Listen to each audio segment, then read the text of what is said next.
Hi there. You're listening to the Hellenistic Age Podcast, Episode 18, To the Strongest, The End of the Wars of the Diadochi.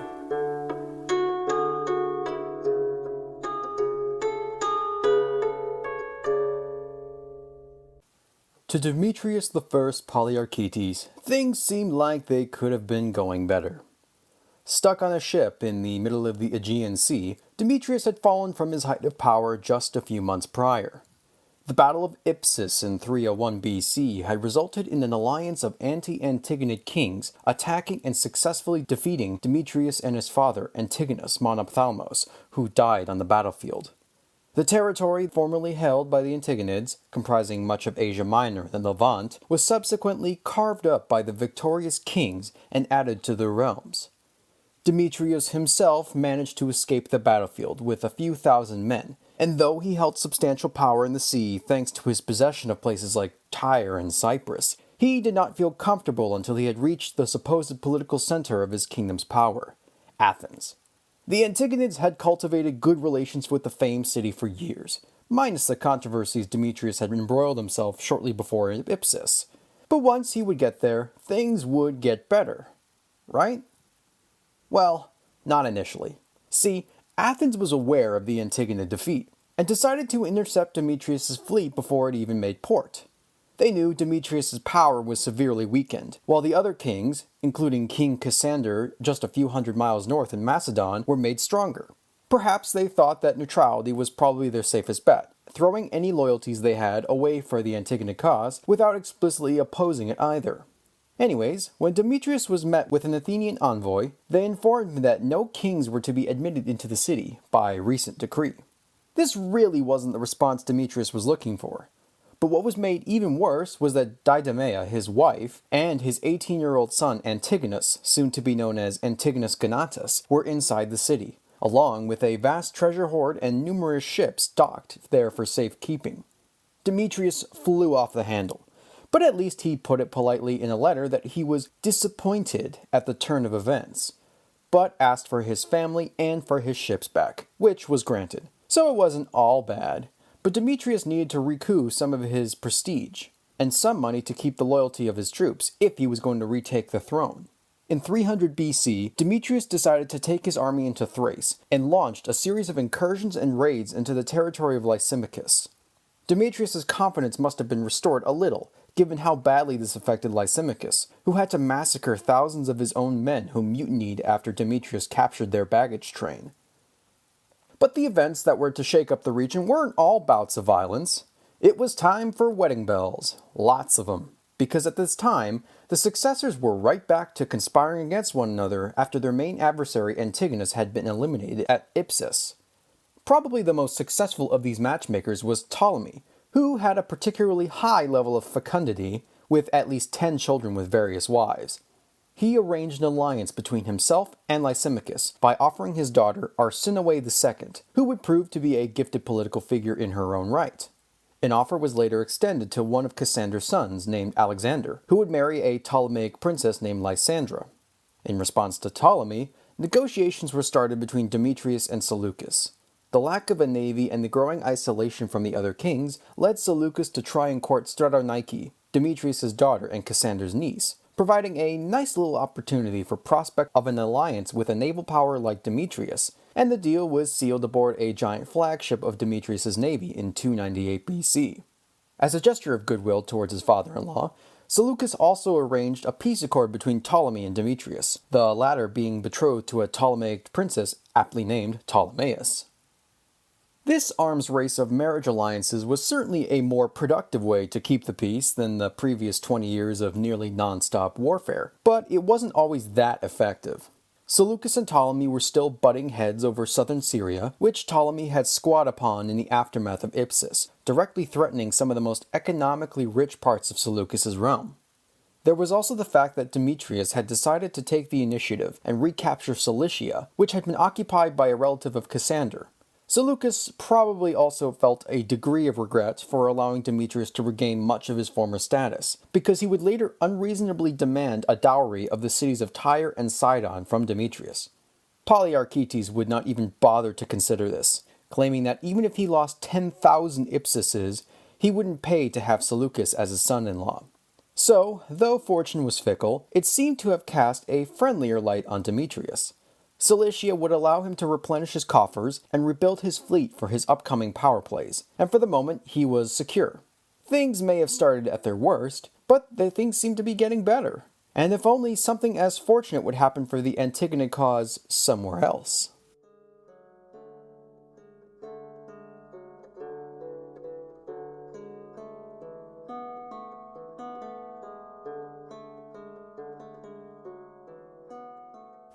In the year 296, Macedon was in utter chaos.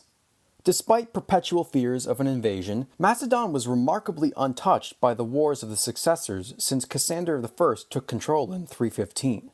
Through an iron fist and a propensity for politically induced murder and brutality, Cassander continued the peace that Antipater, his father, had built in Alexander's time. In the year 297, Cassander would eventually succumb to illness and die, leaving the throne to his eldest son, Philip IV. Unfortunately for them, Philip too would also die from illness just a few months later.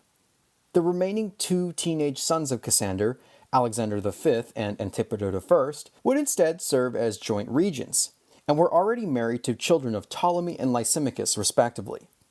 Knowing Macedonian politics, their mother Thessalonike would act as a sort of guardian for the pair, lest they use any underhanded tactics against one another.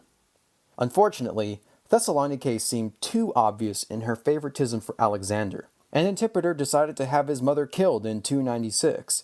Thus, a civil war was sparked between the two brothers, splitting Macedon into the east and west, leaving it divided and vulnerable from outside invasion. This is the Macedon that Demetrius would approach in that same year. He had already been planning an invasion of Greece to re-establish dominance over the traitorous Athenians and the Peloponnese, and despite a near-death experience vis-a-vis a catapult bolt through his jaw and mouth, Demetrius had managed to reduce Athens to starvation through blockades, and fended off aid from Ptolemy. The city fell to him in 295, whereupon he changed its democracy to an oligarchy once again. He re-garrisoned it, but ultimately did not brutally sack it, as it was expected by the terrified Athenians. Once he cleaned up affairs there, he made a campaign to capture Sparta and the rest of Lacedaemonia, but before he could complete his task, he was brought news. Lysimachus and Ptolemy were attacking his territories in Asia Minor and Cyprus, but also, info was given about the fighting in Macedon. Demetrius was given an invitation to assist Alexander against his matricidal brother Antipater, and the prospect of being so close to the throne of Macedon was irresistible. So, he abandoned his campaign in the Peloponnesus, but when he arrived, he was informed by Alexander that his services were no longer required. It turns out that Alexander had also asked for the help of his new neighbor, and had received it in full force. That help was none other than Pyrrhus of Epirus. I briefly spoke in the last episode about Pyrrhus, the young exiled king of Epirus, who served as an Antigonid officer during the Battle of Ipsus. Sometime afterwards, he was given as a hostage to Ptolemy by Demetrius as part of the marriage alliance with Ptolemaeus. Ptolemy must have seen the promise in the young man, and managed to become rather good friends with Pyrrhus, even offering his stepdaughter Antigone's hand in marriage. With Ptolemy's support, Pyrrhus was able to overthrow the usurper occupying the throne of Epirus, and redeclare himself king of the region. The hostilities between the two sons of Cassander provided Pyrrhus with a ripe opportunity for expanding his kingdom's territory, and he quickly snatched up two huge western portions of Macedonia in return for driving Antipater out to Lysimachus, who would be executed on the grounds of intrigue. Little good this all did to Demetrius, who was probably shocked to see the former exile in such a position of power. More irritating was the lack of respect an Antipatrid whelp like Alexander, who beckoned him as if he were a dog to serve his master at a whim. Alexander was also rumored to have tried and had Demetrius assassinated, which reached the latter's ear before being invited to a banquet that was booby-trapped. Demetrius managed to turn the tables by inviting Alexander to a banquet of his own, and had the paranoid boy king assassinated at the dinner table while he excused himself off to the bathroom. Quite literally, overnight, Demetrius had found himself in control of Macedon. But he needed to address the people's his justified reasoning to overthrow the king. though the Macedonians themselves needed little persuasion, since the crimes of the Antipatrid house against the Argeads and the family of Alexander the Great were still fresh, and Lysimachus sought peace with his new neighbor, recognizing Demetrius as king and his son Antigonus Gonatas as the heir apparent. In 294, Demetrius, after decades of warfare, was now finally king of Macedon herself. Of course, this came at a price, since Ptolemy was able to recapture Cyprus, and it would remain in Ptolemaic hands until the conquest by the Romans. And Lysimachus took all the remaining Antigonid cities in Asia Minor. Still, the prize was his at last. Demetrius quickly took his momentum on a campaign to reclaim the territories of Greece, including Thessaly and Boeotia, but word reached him of the vulnerability of Lysimachus's kingdom after a botched battle with some steppe nomads. But in this period, Demetrius's greatest adversary would be Pyrrhus, who matched his ambition with a tactical brilliance that would make people believe he was the second coming of Alexander the Great. Pyrrhus had his interest in expanding Epirus further, and also came to the support of his allies Ptolemy and Lysimachus. The two would throw blow after blow at one another, neither side making much progress, until they were both worn out to the point of making a peace treaty in 289 BC. Demetrius realized that ceding portions of western Macedon was only a temporary setback, because with Macedon united under his name, and most of Greece effectively submissive, Demetrius could finally turn his attention to his true vision, reunification of Alexander's empire. This episode is brought to you by Audible. Well, it's that time of year again, where I become sick to death of shoveling snow and dealing with the bitter cold, or just being stuck inside. Now, to help remedy this, I like to listen to Audible to pass the time. Audible makes it easy to access an unparalleled selection of audiobooks, original shows, and more right at your fingertips. As a special offer for listeners of the show, Audible is currently offering a 30-day free trial membership, along with a free credit to the book of your choice to keep. That's right, free. This episode, I'm going to recommend 1177 BC, The Year Civilization Collapsed, by Eric Klein. A fascinating analysis, ranging from the environmental to the economical, of the tumultuous end of the Late Bronze Age, with left the Mycenaean Greeks of Homer and most of the kingdoms of the Near East in ruins. To get this book for free and find out more, go to audibletrial.com/Hellenistic Age Podcast. That's audibletrial.com/Hellenistic Age Podcast. And get started today.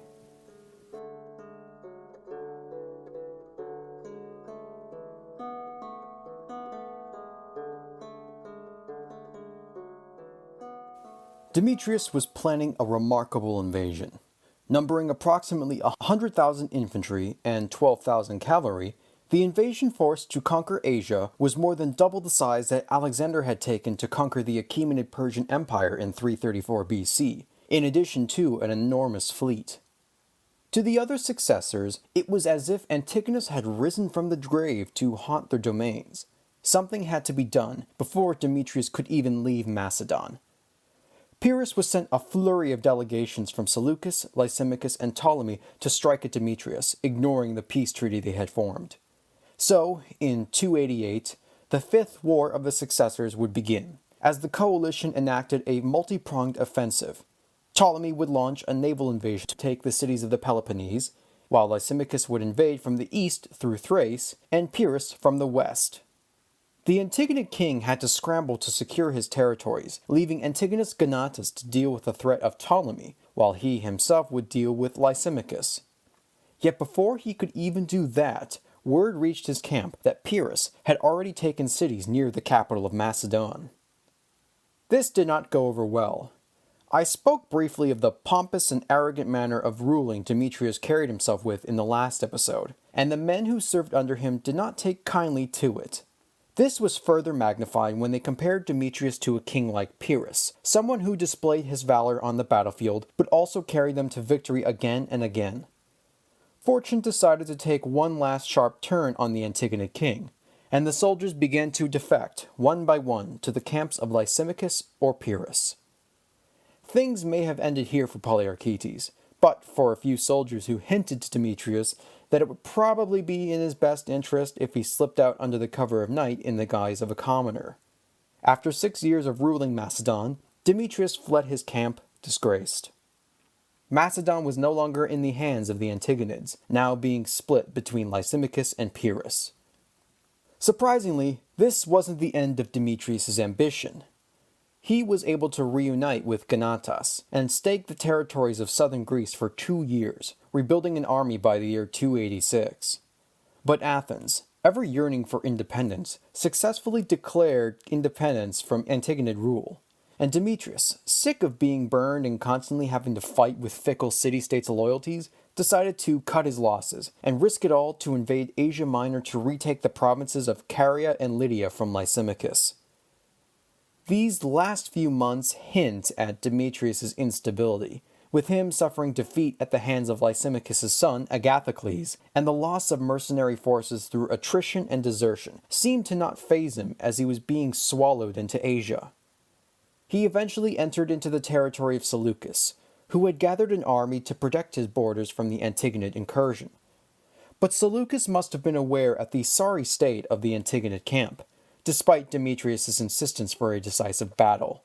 I suspect that the besieger wanted a warrior's death, despite his boast of carving out an independent territory in Asia.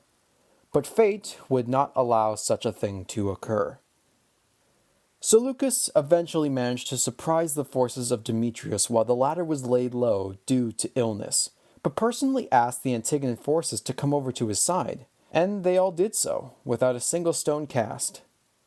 The Antigonid king fled in vain, and even tried to commit suicide by falling on his own sword, but was convinced to give himself over to Seleucus, who was generously offering his father-in-law a chance to surrender on good terms. For 3 years, Demetrius was kept in a gilded cage in Syria, much at the behest of Lysimachus, who wanted him dead. But Seleucus, partially out of political usefulness and partially out of respect, kept him alive. Demetrius himself abdicated his throne, writing a letter that officially recognized Antigonus Gonatas as his next in line.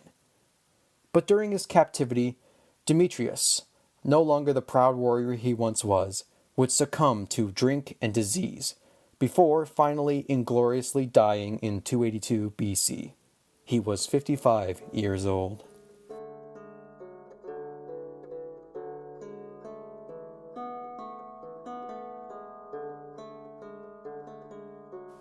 With the death of Demetrius, the number of surviving successors was steadily shrinking. After abdicating the throne in 285, Ptolemy gave his blessing for Ptolemy II to become king in his place. Little over 2 years later, Ptolemy would die in bed, a remarkable end considering all of the murders and battlefield death we've seen over the last 4 episodes for the successors. This did not mean the end of hostilities between the surviving successors, and in fact it would pick up because of it. Lysimachus was the one to most benefit from Demetrius' death. He had added the wealthiest portion of Macedon to his kingdom, and was finally free from dealing with the upstart barbarian tribes and steppe peoples that plagued his kingdom for years.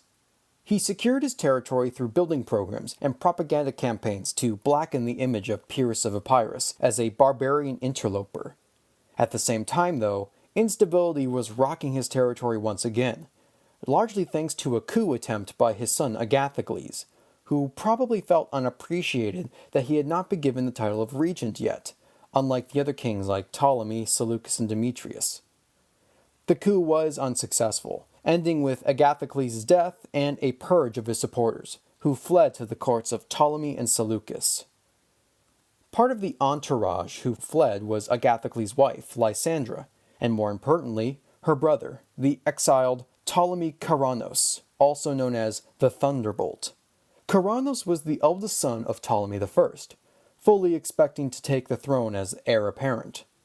Unfortunately for Karanos, his father seemed to favor the younger Ptolemy by another wife instead. Karanos took himself in a self-imposed exile to the court of Lysimachus, who was married to his half-sister Arsinoe. It is rumored that he and Arsinoe had colluded to fuel Lysimachus' suspicion against Agathocles. The Thunderbolt was a scorned man, believing he had been robbed of the diadem, and would do anything to achieve power. He and Lysandra, his sister who was married to Agathocles, fled to Seleucus' court, Perhaps it was his moment to play Seleucus and Lysimachus off one another for his own gain. Seleucus needed little prodding in that general direction, since he had distrusted Lysimachus for years, and never felt comfortable with an expansionist new neighbor, especially considering that he himself was gunning for further conquests. With his territory across the Iranian heartland and Central Asia secure, Seleucus began to amass an army in 282 BC to invade Asia Minor.